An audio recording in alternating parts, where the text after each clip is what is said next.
আজ আমরা কাটোয়া চললাম, শ্রী চৈতন্য মহাপ্রভুর সন্ন্যাস দীক্ষা নেবার স্থান। সকালে আমরা জঙ্গিপুর এক্সপ্রেস ধরলাম, দমদমে 5:48-এর ট্রেনটা। টিকিট লাগবে 65 টাকা মাত্র, কারণ এটা এক্সপ্রেস ট্রেন। তা দেখুন, আমরা কাটোয়া এসে গেছি, কাটোয়া জংশন।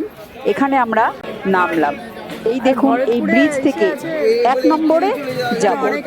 এই ব্রিজ থেকে আমরা 1 নম্বরে গিয়ে সেখান থেকে আমরা অটো ধরবো। দেখুন, আমরা বাইরে এসে গেছি। এখান থেকে একটুখানি গিয়ে আমরা অটো বা টোটো ধরবো, কারণ স্টেশনের একেবারে পাশে টোটো দাঁড়ায় না, রিক্সা থাকে। তাই আমরা যাচ্ছি।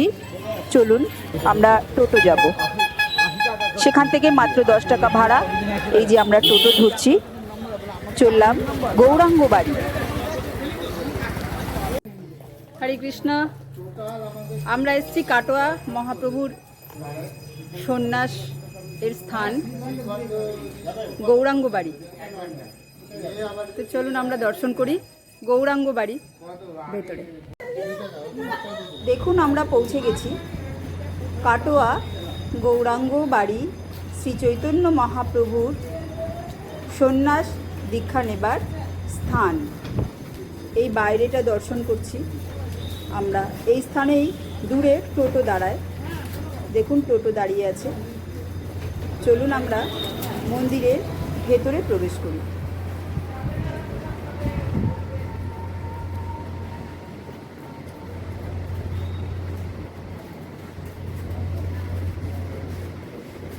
আমরা মন্দিরের ভেতরে প্রবেশ করেছি। এখানে আরও অনেক ভক্তরাও দর্শন করতে এসেছে। খুব সুন্দর মন্দির, দর্শনীয় স্থান, সমস্ত বৈষ্ণবদেরও প্রিয় স্থান। দেখুন, ডান দিকে একটি মন্দির আছে। এটি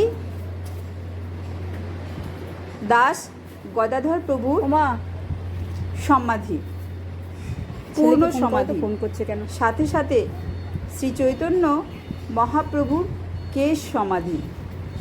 অর্থাৎ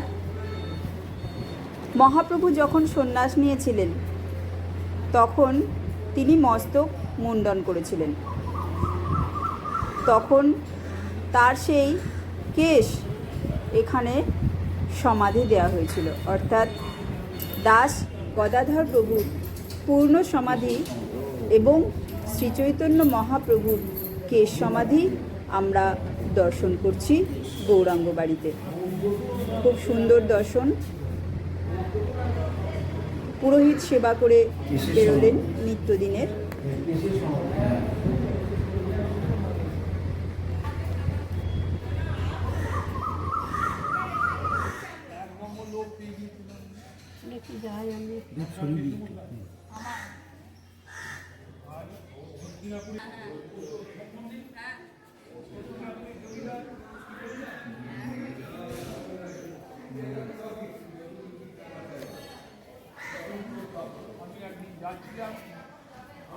এই যে ইংলিশটা তুলে নিই Gauranga here video site 2005 the shrine of temple founder Das Gadadhar.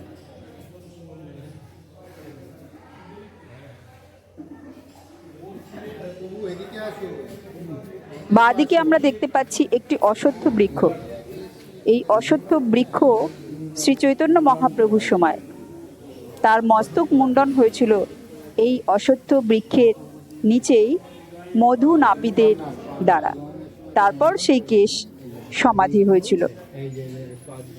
সেই সময় 5 জন সাক্ষী হিসেবে উপস্থিত ছিলেন। দেখুন, এই 5 জনেরও নিদর্শন এখানে রয়েছে। 5 জন উপস্থিত ছিলেন। এই সেই অশ্বত্থ বৃক্ষ।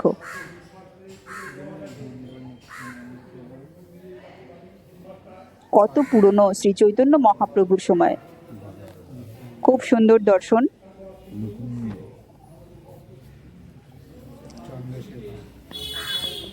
সেই 5 জন হলেন মুকুন্দ প্রভু,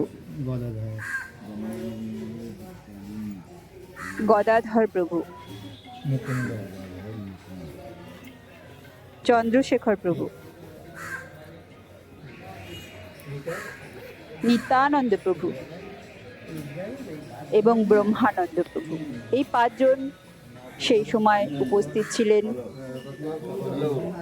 খুব সুন্দর দর্শন। এরপর আমরা যাব মন্দিরে, যেখানে দাস গদাধর প্রভুর সেবিত বিগ্রহের সেবা হচ্ছে এবং সেই বিগ্রহই মন্দিরে বিরাজমান। এই দেখুন সেই সুন্দর বিগ্রহ, যেটি দাস গদাধর প্রভু সেবা করতেন।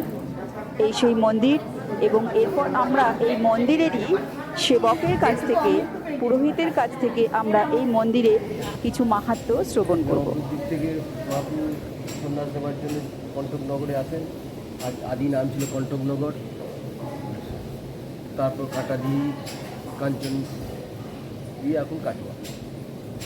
এই সন্ন্যাস যে অশ্বত্থ বৃক্ষ দেখছেন, ওইটাই হচ্ছে অশ্বত্থ বৃক্ষের তলায় মহাপ্রভুর মস্তক মুন্ডনের স্থান। ওইখানে মস্তক মুন্ডন হয়েছিল।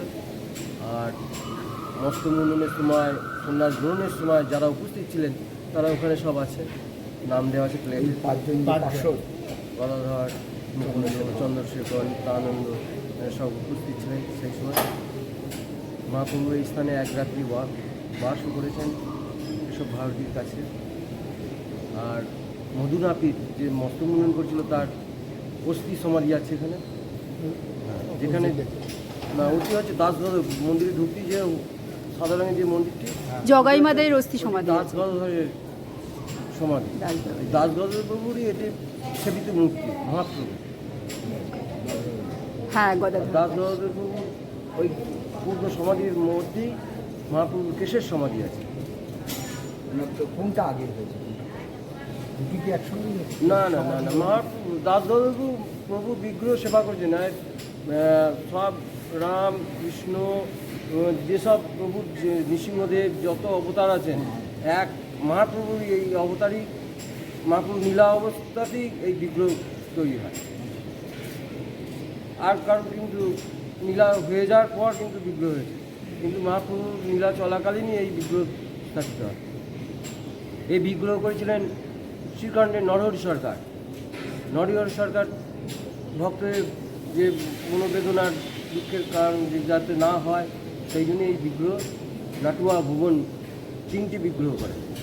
তিনটি বিগ্রহের মধ্যে এইটি হচ্ছে বড়, মধ্যমটি এখন আছে এক চক্রায়, এক চক্রধামের সেকেন্ড। নিত্যানন্দ হ্যাঁ প্রভুর পাশে। হ্যাঁ, নিত্যানন্দ।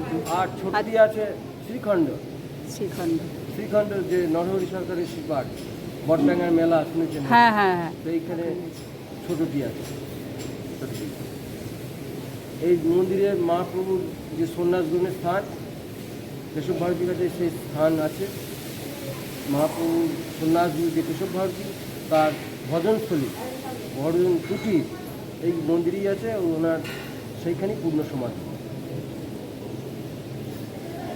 আর এই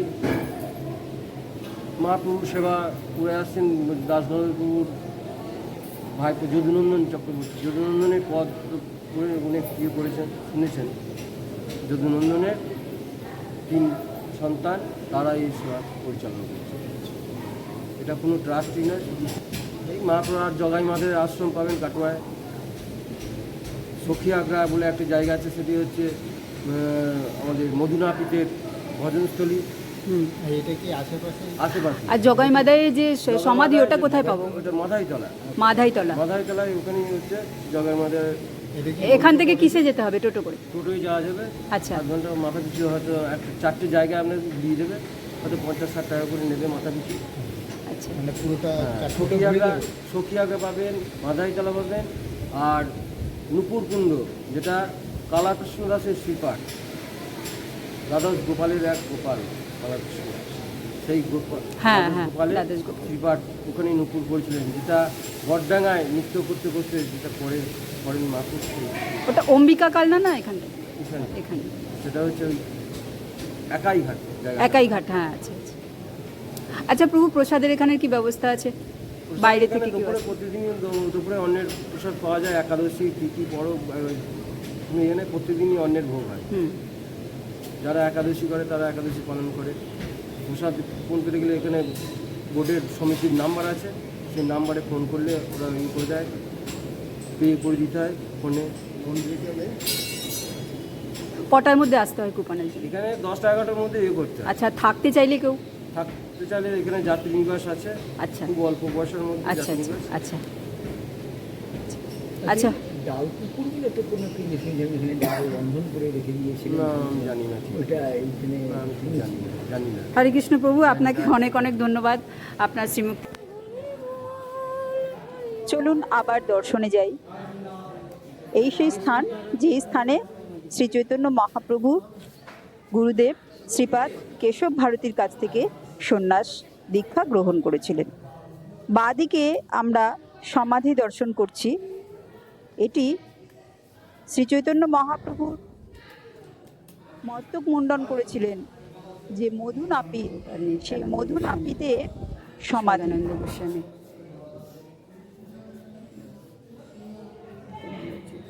সমাধি মন্দির সবার। এবং এই মন্দিরটি হলো যেখানে শ্রী চৈতন্য মহাপ্রভুর এখানে সন্ন্যাস দীক্ষা নিয়েছিলেন। শ্রীকৃষ্ণ চৈতন্য নাম প্রকাশের শ্রীপাদ সন্ন্যাস কেশব গ্রহণের স্থান। ভারতীর কাছ এখানেই থেকে সন্ন্যাস হয়েছিল। শ্রী চৈতন্য মহাপ্রভু সন্ন্যাস দীক্ষা নিয়েছিলেন এই স্থানে, যা দর্শন করার জন্য আমরা বহু দূর থেকে এসেছি। দেখুন কত সুন্দর শ্রী চৈতন্য মহাপ্রভু তার গুরুদেবের চরণে বসে রয়েছে, সন্ন্যাস দীক্ষা নিচ্ছেন। এবং সেই সন্ন্যাস দীক্ষার পর থেকেই মহাপ্রভুর নাম হলো শ্রী চৈতন্য, শ্রীকৃষ্ণ চৈতন্য। অর্থাৎ শ্রীকৃষ্ণ চৈতন্য নামটি এই স্থান থেকেই মহাপ্রভু প্রাপ্ত হয়েছিলেন। এবং এই স্থানে মহাপ্রভু এবং তার এখানে গুরুদেব মহাপ্রভু সন্ন্যাস শ্রীপাদ নিয়েছিলেন কেশব এবং নাম ভারতীর হয়েছিল শ্রী চরণ চৈতন্য। চিহ্নও রয়েছে। তাহলে নামকরণের স্থান এটা। এরপর আমরা দর্শন করব শ্রীপাদ কেশব ভারতীর সমাধি। এদিকে আসুন, এদিকে আসুন।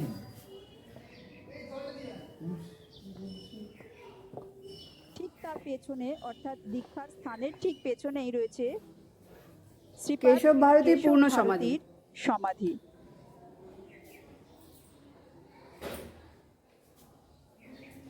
এই সেই স্থান শ্রীপাদ কেশব ভারতীর পূর্ণ সমাধি। খুব সুন্দর দর্শন, বহু জন্মের আমাদের স্বীকৃতি যে আমরা ভগবান অর্থাৎ শ্রী চৈতন্য মহাপ্রভুর গুরুদেব কেশব ভারতীর সমাধি দর্শন করতে পারছি।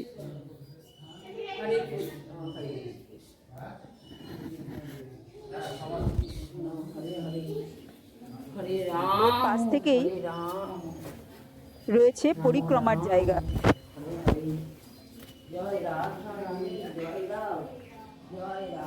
এখানে সন্ন্যাস দীক্ষা নিয়েছে কেশব ভারতী কেশব ভারতীর পূর্ণ সমাধি। মহাপ্রভু তার সমাধি, গুরুদেবের সমাধি কেশব ভারতী।